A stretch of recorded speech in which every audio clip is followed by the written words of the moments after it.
All the India glitz viewers. నేను మీ శ్రావణ భార్గవి. మరి ఈరోజు ఏంటి నేను సడన్గా ఇక్కడికి వచ్చేసాను అనుకుంటున్నారా? ఏం లేదండి, ఈరోజు ఒక అబ్బాయి birthday. He is a very very special guy. ఎలా చెప్పాలంటే అందరికీ తెలుసు, and at the same time మంచి మంచి హిట్ నంబర్స్ పాడిన ఘనత అతను దక్కించుకున్నారు. And at the same time నా లైఫ్లో చాలా చాలా ఇంపార్టెంట్ రోల్ ప్లే చేస్తారు అతను. And at the same time మంచి డబ్బింగ్ ఆర్టిస్ట్ కూడా, అట్ ద సేమ్ టైం మంచి సింగర్ కూడా, మంచి హోస్ట్ కూడా, అండ్ బియాండ్ ఆల్ మంచి పర్సన్ కూడా. మరి అతని గురించి ఎక్కువగా నాకు సరిగ్గా తెలీదు. సో ఈరోజు అతని బర్త్డే సందర్భంగా కొన్ని క్వశ్చన్స్ అడిగి అతన్ని ఇంకా బాగా తెలుసుకుందామని డిసైడ్ అయిపోయాను అనమాట. So let's wish him a very very happy birthday. And here is the birthday boy, mister Hemachandra. నమస్తే అండి. నమస్తే అండి, a very very happy birthday to you. Thank you so much అండి. Very happy. మీ ఇంట్రొడక్షన్ కూడా చాలా బాగుండిందండి. అవునా, థ్యాంక్ యూ సో మచ్ అండి. ఈ ఛాన్స్ రాగానే చాలా ఎగిరి గంతేసాను అనమాట. ఎందుకంటే ఎన్నో క్వశ్చన్స్, అంటే మీ గురించి అండ్ మీరు ఏమనుకుంటున్నారో అవన్నీ నేను తెలుసుకునే ఛాన్స్ నాకు ఇండియా గ్లిట్స్ ఈరోజు ఇచ్చింది. యాక్చువల్లీ డెఫినెట్లీ నేను కూడా I should thank India glitz. Thank కూడా కాదు, అలాగే నాకు ఈ ఇంటర్వ్యూ అన్ని ఇంటర్వ్యూస్ల కంటే ఈ ఇంటర్వ్యూ చాలా టెన్షన్ అండి. ఎందుకంటే జనరల్ యాంకర్స్ అంటే పర్లేదండి, వైఫ్ బీయింగ్ అన్ యాంకర్ కొంచెం ఆరా తీస్తారన్నమాట. సో ఈరోజు నాకు చాలా టెన్షన్గా ఉంది. So credit cards goes to India glitz. ఎందుకండి నేను ఏం చేస్తాను చెప్పండి, మంచి మంచి క్వశ్చన్స్ అడిగి అలా. యా, మీరు మంచి మంచి క్వశ్చన్లు అడుగుతారండి. కాకపోతే వైఫ్ యాంకర్గా ఉండేసరికి కొంచెం టెన్షన్ ఎందుకండి? అంటే క్వశ్చన్లు ఎలా అంటే మీరు ఉంటాయి? ఎప్పుడన్నా నాకు అబద్ధాలు చెప్పారా? ఆ క్వశ్చన్లు ఏమన్నా టఫ్గా ఉంటాయండి? టఫ్గా ఎందుకు ఉంటాయి? మీరు ఎప్పుడు నాకు నిజాలే చెప్తే మీకు టఫ్గా అనిపించవు. ఆమె గుడ్ బాయ్ బాయ్ అని చెప్పారు కదా, నేను your good boy, sincere husband. Very good boy. Okay, మరి ఇంకా భయం ఎందుకు? ఓకే అండి. సో కదా, ఓకే. సో ముందుగా anyways, thank you so much for the wishes and thank you so much అందరికీ. I'm celebrating with you all. Thank you so much for the lovely wishes. Okay, మరి ముందుగా happy birthday చెప్పేసిన తర్వాత కొన్ని questions అడుగుతాను, స్ట్రైట్గా answer చెప్పొచ్చు. ఓకేనా? ఏమాత్రం భయం వద్దు. హ్యాపీగా అలా కంగారు పడకుండా, హ్యాపీగా యూనిట్ టెస్ట్లు ఎగ్జామ్స్ రాసినట్లు కంగారు పడకుండా హ్యాపీగా ఏదో అలా మాట్లాడుతున్నాం అని చెప్పి ఆన్సర్ చేయొచ్చు. ఓకే, షూర్ అండి. మీరు ఆ అష్యూరెన్స్ ఇచ్చాక, యాంకరే ఆ అష్యూరెన్స్ ఇచ్చాక ఐఎమ్ వెరీ కూల్ అండి. Thank you. ప్లీజ్. ఓకే, మరి యూజువల్లీ మీరు బర్త్డే ఐ మీన్ ఎప్పుడు బర్త్డే సెలబ్రేట్ చేసుకుంటారు? పెళ్ళైన తర్వాత మీది ఈరోజు సెకండ్ బర్త్డే, జూన్ 2న మీ సెకండ్ బర్త్డే ఆఫ్టర్ మ్యారేజ్. మరి ప్రతి బర్త్డేకి ఈ బర్త్డేకి ఉన్న తేడా ఏమిటి? ప్రతి బర్త్డేకి ఈ బర్త్డేకి ఉన్న తేడా ఏంటంటే, అంటే ఈ బర్త్డేకి లాస్ట్ ఇయర్ బర్త్డే చాలా స్పెషల్గా అయింది. మా ఆవిడ స్పెషల్ సర్ప్రైజ్ ప్లాన్ చేశారు.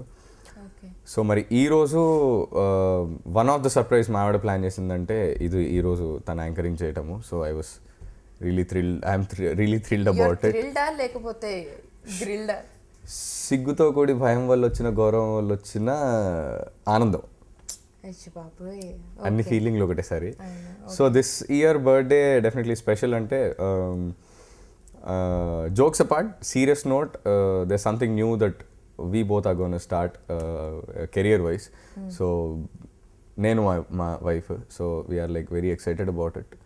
సో నా బర్త్డే అవ్వగానే we're starting it. So happily, hopefully that plan what we're doing is gonna work out well. అవునా? సరే, మరి అయితే ఇదంతా ప్లాన్ చేస్తున్నారు, అంత బాగానే ఉంది. కాకపోతే తెలుసు కదా నీకు యాంకర్ టచ్ చేయకూడదండి, ఇలా యాంకర్ ఇలా టచ్ చేయకూడదు. ఏం పర్లేదు, వైఫ్ టచ్ చేయొచ్చు. అయితే మరి నీకు తెలుసు కదా, యూజువల్లీ ఎప్పుడు సీక్రెట్గా లాస్ట్ మూమెంట్లో ఏదో ఒకటి ప్లాన్ చేస్తూ ఏదో ఒకటి I try to work out something and అంటే మీకు ఇట మెమరబుల్ డే. మరి అట్లా ప్లాన్ చేస్తూ ఉంటాను, అంటే లాస్ట్ మూమెంట్లో అప్పటి వరకు యూజువల్లీ ఏం ప్లాన్ చేయకుండా you don't have a clue about what I plan. మరి ఈ అంత హోల్ ప్రాసెస్ గురించి నీ ఫీల్ ఏంటి? ఎక్సైట్మెంటా? నాకు సూపర్ ఎక్సైటింగ్గా ఉంటుంది. Because like I keep waiting, ఏముంటుంది ఈసారి, వాట్ ఈస్ సర్ప్రైజ్ అని. సో అంటే ప్రతి ఇయర్, ఫ్రాంక్లీ స్పీకింగ్, ప్రతి year I keep waiting for this day. Because like ఈరోజు and now marriage day of course. So definitely I keep waiting for this day. అంటే నేను surprise అవ్వడానికి and నేను surprise చేయడానికి తన బర్త్డే గురించి వెయిట్ చేస్తుంటాను. So these 3 days definitely it is like very very super exciting days of every year. మరి exciting అని అంటావు కదా, అంత ఎక్సైటింగ్ ఉన్నప్పుడు when I'm planning to give you a surprise, ఎందుకు ఊరికే ఏం సర్ప్రైజ్ చేస్తున్నాను అని చెప్పి ఇట్లాంటివి ఉంటాయనే వైఫ్లో యాంకర్గా పెట్టకూడదు. నా ఫోన్లో ఏమన్నా ఎక్కడన్నా మెసేజెస్ ఏమన్నా సర్ప్రైజ్ గురించి ఏమైనా మెసేజెస్ ఉన్నాయేమో, సర్ప్రైజ్ గురించి ఏమైనా కాల్స్ ఉన్నాయేమో అని చెప్పి ఎందుకు, వై డు యూ స్పై? అది హ్యూమన్ సైకాలజీ, క్యూరియాసిటీ. నీకు ఎక్సైట్మెంట్ కావాలా లేకపోతే సైకలాజికల్? ఎక్సైట్మెంట్ తోటి క్యూరియాసిటీ వస్తుంది ఎవరికన్నా. ఇది యాంకర్, మీరు యాంకర్ అండి వాళ్ళ. అవునండి, అవే క్వశ్చన్స్ అడుగుతున్నాను మిమ్మల్ని. మీకు ఎలా తెలుసు మా వైఫ్ ఫోన్ నేను చెక్ చేస్తానని? నేనే కదా వైఫ్ కదా. India glitz, thank you so much for this birthday gift కదా. ఎందుకు అలా బ్రేక్ చేయాల్సిన అవసరం? అంటే ఎక్సైట్మెంట్, క్యూరియాసిటీ తోటి ఐ వాంట్ టు లెర్న్. నేను ఎంత కష్టపడి బుర్ర పాదుకుని అంత కష్టపడి ప్లాన్ చేసి పకడ్బందీగా ప్లాన్ చేయాలని ట్రై చేస్తూ ఉంటా. సో దీన్ని బట్టి అర్థమైంది ఏంటి? నువ్వు పకడ్బందీగా ప్లాన్ చేస్తున్నావు అనుకుంటున్నావు కానీ అవ్వట్లేదు అది పకడ్బందీగా. నువ్వు అవ్వట్లేదు. You are leaving some loopholes. Second you are beside me, every second you are there beside me, every day you are there with me. నేను అటు వెళ్తే ఏం చేస్తున్నావు అని అడుగుతావు, మరి ఇటు వెళ్తే ఏం చేస్తున్నావు అని చెప్పి వస్తావు. ఒకవేళ నేను ఊరికే ఇలా సైలెంట్ కూర్చొని ఫోన్ మాట్లాడుతుంటే ఎవరితో మాట్లాడుతున్నావు? ఎందుకు?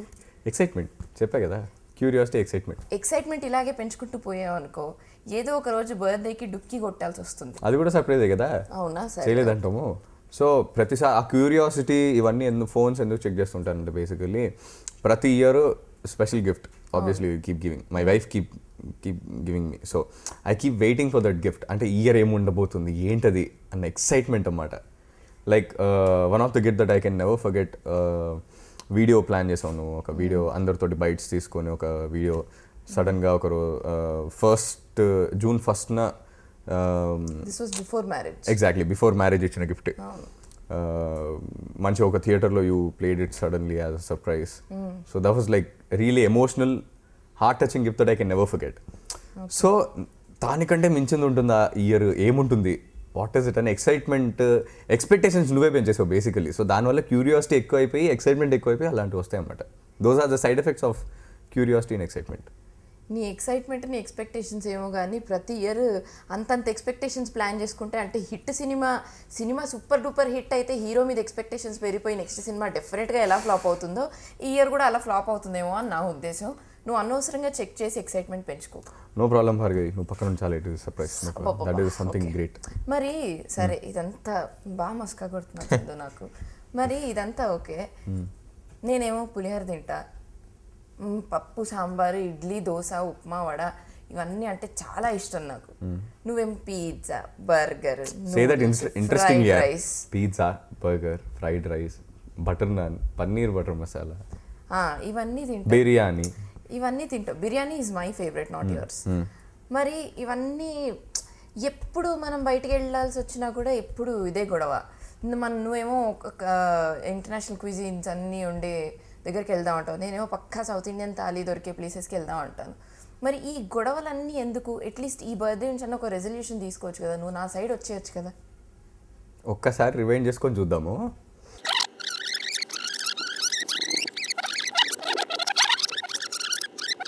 ప్రతిసారి మనం రెస్టారెంట్స్కి వెళ్ళినప్పుడు నేను ఏం తింటా? బటర్ నాన్ తింటావు. ఎప్పుడు ఎప్పుడు ఎప్పుడు ఎప్పుడు ఎప్పుడు ఎప్పుడు నిజం చెప్తున్నాను. ఫస్ట్ కలిసిన కొత్తల్లో అసలు రెస్టారెంట్ లంచ్ కానీ వెళ్ళినప్పుడు శుభ్రంగా నేను నాకు కావాల్సింది ఆర్డర్ ఇచ్చేవాడిని, తనకు కావాల్సింది తను ఆర్డర్ ఇచ్చేది. ఎప్పుడు తను ఫుడ్ తినే కెపాసిటీ ఇంతే, చాలా తక్కువ తినేసి అది చాలా మిగిలిపోతూ ఉండేది. సో నెక్స్ట్ టైం నుంచి ఏం చేశాను నేను, జనరల్లీ ఇది పిల్లలు చెక్ చేస్తారు అందరూ, సర్లే మనం ఎందుకు ఆర్డర్ ఇవ్వటము, పిల్లలు ఆర్డర్ ఇస్తారు, వాళ్ళు ఎటు మిగులుస్తారు, దాన్ని ఎటు ఖాళీ చేయాలి మనం అనుకుని అలా వెయిట్ చేస్తాం. సో నెక్స్ట్ టైం నుంచి అలా నేను తయారైపోయాను అన్నమాట. బేసికలీ మధ్యలో ఒకసారి లావు కూడా అయిపోయాను, ఎందుకంటే because I was eating more of biryani, బెండకాయ ఫ్రై. అవునా? ఒక్క నిమిషం. అయితే సబ్వే నాకు ఎందుకు అలవాటు అయింది? బికాస్ నాకు ఇష్టం కాబట్టి నువ్వు అలవాటు చేసుకున్నావు. ఎందుకు నేను ఈ సైడ్ కాదు ఒక్క నిమిషం. డెఫినెట్లీ ఇది acceptable. Hello, I am the anchor of this programme, so listen to me. Anchor అంటే క్వశ్చన్ లేనండి. I direct where you should go. No, anchor should question, that's it. No, I will question. Yeah, that's what question. నేను question చేస్తా, so you should wait and listen to my questions. మరి Subway అలవాటు చేసుకుంది ఎవరు? చేసింది ఎవరు? నువ్వే. చేసింది కూడా నువ్వే. బర్గర్ నీ వల్లే, ఫ్రెంచ్ ఫ్రైస్ నీ వల్లే, కూల్ డ్రింక్స్ అస్సలు అలవాట్లేదు నాకు, కూల్ డ్రింక్స్ అన్ని నీ వల్లే అలవాటైంది. మళ్ళీ నూడిల్స్ నీ వల్లే. తర్వాత మొన్న ప్యారిస్ వెళ్ళినప్పుడు అదేంటది ఇంగ్లీష్ బ్రేక్ఫాస్ట్ అంతా అలవాటైంది ఎవరి వల్ల? నీ వల్లే కదా. మరి ఇవన్నీ నేను నీకోసం అలవాటు చేసుకున్నాను కదా. నేను అలవాటు చేసుకుంటూ వచ్చాను. పెళ్లికి ముందు 3-4 years అలవాటు చేసుకున్నాను. పెళ్లి తర్వాత ఇప్పుడు ఫస్ట్ ఇయర్ యానివర్సరీ అయిపోయింది, 1.5 year అవుతుంది. ఈ 1.5 year కూడా నేనే అలవాటు చేసుకున్నాను. ఈ బర్త్డే నువ్వు రెజల్యూషన్ తీసుకోవచ్చు కదా. ఇప్పుడు ఒక మాట చెప్తా చూడు, యాంకర్ గ్యాప్ ఇవ్వాలండి. పాపన గెస్ట్ ని మాట్లాడట్లే. India glitz please complaint this anchor, please note this point. ఇంతసేపు చెప్పింది కదా, ఒక్కసారి రివైండ్ చేసుకొని వినండి మళ్ళీ అని.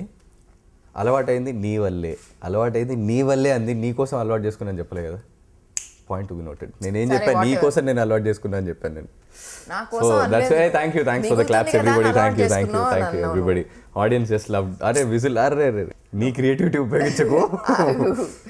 నువ్వు మరి ఏం లేదు, నాకు ఈ క్వశ్చన్స్ అన్ని ఇండియా గ్లిట్స్ వాళ్ళు అడగమని చెప్పారు. As an anchor I'm doing my job, I'm being very very professional here. Okay, మరి యూజువలీ నువ్వు ఇమిటేట్ చేస్తూ ఉంటావు జనాల్ని, ఇమిటేట్ చేస్తూ ఉంటావు.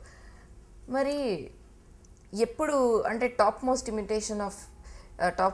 వండర్ఫుల్ ఇమిటేషన్ ఆఫ్ హేమచంద్ర అంటే నన్ను ఇమిటేట్ చేస్తావు. ఎందుకు చేస్తావు నన్ను ఇమిటేట్? అంటే నేను అంత ఘోరంగా నేను మాట్లాడతానా? ఒక్క నిమిషం, నేను పవన్ కళ్యాణ్ గారిని కూడా ఇమిటేట్ చేస్తాను అంటే ఆయన ఘోరంగా మాట్లాడినట్ట కాదు కదా. Something that I admire. You అడ్మైరా? మరి నువ్వు ఇమిటేట్ చేసేవి ఎలా ఉంటాయి తెలుసా? అంటే ఏదో దాన్ని ఏమంటారు, ఇలా చేస్తుంది అని నవ్వుకునేలాగా ఇమిటేట్ చేస్తాను. అలా ఇమిటేట్ చేస్తావు? ఏం చేశాను చెప్పండి ఎగ్జాంపుల్. వంట గురించి చెప్పు ఒకసారి చెప్పు. వంట చేసి నేను ఎలా తీసుకొస్తా చెప్పు. ఎలా ఇప్పుడు నడిచే ప్లేస్ లేదు. పర్లే, ఇక్కడి నుంచే చెప్పు. It's okay. వంట చేసి ఎలా తీసుకుంటే it's cute. It is cute. It is not regular that anybody sees. It's very cute, simple. సరే, అయితే నీకు ఇలా ఇమిటేట్ చేయాలని ఎప్పటి నుంచి అనిపించింది అసలు? ఇమిటేట్ చేయాలని ఎవరికి అనిపించదండి బేసికలీ. మీకు ఒకటి అర్థం కావట్లేదు. ఇమిటేట్ చెయ్యాలి అని ఒకటి అనుకొని చేయరు. అనుకొని చేస్తే అది యాక్టింగ్ అవుతుంది.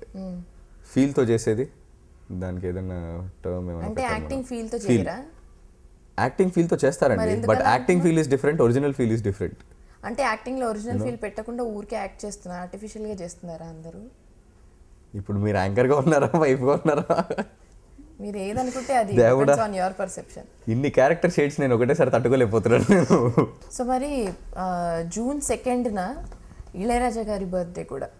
సో యూజువలీ అందరు అంటుంటారు కదా, when is your birthday? June 2nd అంటే ఓ వావ్ ఇళయరాజా గారి బర్త్డే రోజు అని అంటుంటారు కదా. How do you feel? Super exciting. అంటే this is one special one day that I really like. Too many ఏమంటారు, ఒకటే రోజు so many happy things happen, right? So it is like super happy day for me and super exciting day that I keep looking forward. Okay, అయితే ఒకవేళ June 2nd Ilaiyaraaja గారి birthday and Ilaiyaraaja గారు ఒక show చేస్తున్నారు, ఆ షోలో నేను పెట్టారు, నువ్వు ఎలా ఫీల్ అవుతావు? ఆ రోజు ఫస్ట్ కళ్ళు తిరిగి పడిపోతాను నేను. కళ్ళు తిరిగి పడిపోతావా? లో బీపీ వచ్చేస్తుంది నాకు అంత హ్యాపీనెస్కి. But nothing can beat that gift. Yeah, definitely right. I mean, as a musical point of view lo chuste, nothing can beat that gift. That ante I'm sure family will be like very happy that birthday రోజున ఇళయరాజా గారి ముందున షోలో పాడుతున్నాను, that too in front of my family. అంటే obviously it is like super. I know. అంటే for singer అసలు ఇళయరాజా గారి దగ్గర అంటే షోలోనో రికార్డింగ్లోనో ఛాన్స్ రావడమే దట్స్ అన్ ఆనర్. మరి అది బర్త్డే రోజు రావడం అంటే దట్స్ బంపర్ ఆఫర్ అది. మరి రీసెంట్గా రెహమాన్ గారి దగ్గర పాడావు నువ్వు, కోచడియన్ విక్రమసింహ మూవీలో రజనీకాంత్ గారికి. సో మరి అంటే విత్ మనో గారు at the same time. So మరి ఈ పాటకి మామూలుగా మంచి క్రిటిక్స్ అప్లాస్ కూడా చాలా మంచి ఫీడ్బ్యాక్ వచ్చింది క్రిటిక్స్ నుంచి and at the same time అందరు సింగర్స్ నుంచి, even through common public also మంచి ఫీడ్బ్యాక్ వచ్చింది. సో రెహమాన్ గారి దగ్గర నుంచి ఎలా అంటే వాట్ వాజ్ హిస్ రియాక్షన్? ఆయన reaction is like he liked it. I mean ఆయన obviously he's like very less talk, move subtle, very subtle. So very good అని అన్నారు. So that's what I heard from Raihana. Raihana గారు చెప్పింది కూడా that he really love the voice. Raihanah is Rahman గారి sister. Yeah. So ఆయనకి voice చాలా నచ్చింది, సూపర్గా ఉంది వాయిస్ అన్నారు అన్నట్టుగా చెప్పారన్నమాట. So that was very happy. I was very happy listening to it. మరి నువ్వు పాడిన పాటల్లో నీకు బాగా నచ్చిన పాట? బాణం. నాలో నేను. మరి నేను పాడిన పాటల్లో? నువ్వు పాడిన పాటల్లో నాకు చాలా చాలా ఇష్టమైన పాట అంటే నో జెలసియా. ఓకే, జెలసీ ఉంది అంటే ఇంకేం చేయగలుగుతాం, అయిపోయింది. February 14, 2013 ఇంకా. సరే చెప్పు. సో నువ్వు పాడిన పాటల్లో నాకు చాలా చాలా చాలా ఇష్టమైన పాట ఫస్ట్ థింగ్ బద్రీనాథ్లో నువ్వు పాడిన పాట అంబదరి. ఇంకొక song which I really love the way the style what you did is like recent movie మణిగారి composition Tamil song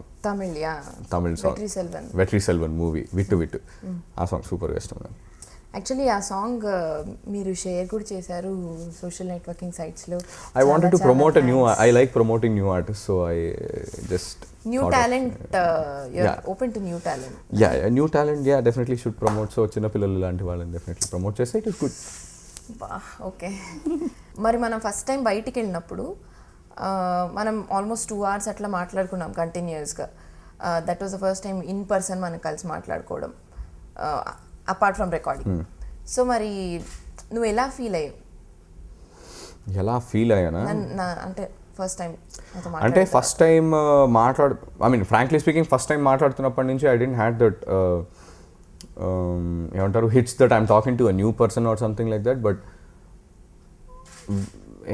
how do I say అంటే a person to whom I am like mentally connected, but అది తెలుసుకోవాలి అన్న చెప్పలేము, అదొక ట్రాన్స్. అంటే అదొక proper date లాగా వెళ్ళాం. It was like a trance frankly. ఎట్లా అంటే I was super excited that I was meeting you of course.